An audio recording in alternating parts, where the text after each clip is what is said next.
रचना की शादी को कई साल हो गए थे। सब बढ़िया था।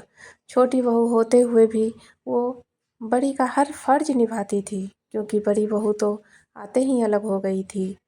रचना के सास ससुर को हर काम के लिए रचना ही लगती थी। फिर भी वो उसकी बुराई करना नहीं छोड़ते थे, और सबसे बड़ी बात, बुराई भी अक्सर उसके ही परिवार वालों से करते थे, जो रचना को बचपन से जानते थे, या फिर रचना की सहेलियों से, या खुद के मायके वालों से। पहली बार जब रचना शादी के बाद रचना की दोस्त आई तो सासू माँ ने उससे ही रचना की बुराई करना शुरू कर दी।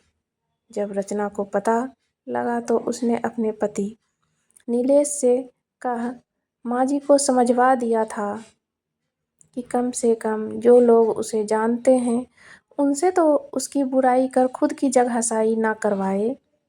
पर उन्होंने ना सुनी, बल्कि और ये आदत ही बन गई थी।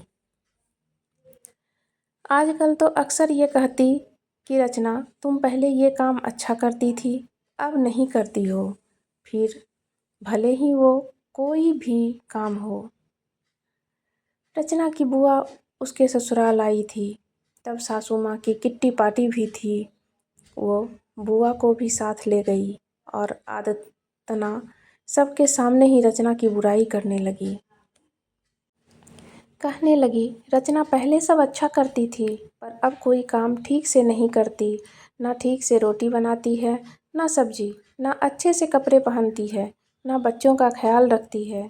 वो और कुछ बोलती, इससे पहले ही रचना की बुआ बोल पड़ी, लगता है ससुराल में आकर बिगड़ गई है, क्योंकि हमारे घर की तो वो बड़ी बेटी है और सारा घर और ऑफिस दोनों अच्छे से संभालती थी, और बड़ों से लेकर बच्चों तक सभी का ध्यान भी रखती थी। आपके यहाँ आकर बिगड़ गई है। ऐसा कीजिए, महीने 2 महीने जमाई साहब के साथ उसे मायके भेज दीजिए, हम सुधार कर भेज देंगे। अब रचना की सासू माँ का मुँह देखने लायक था।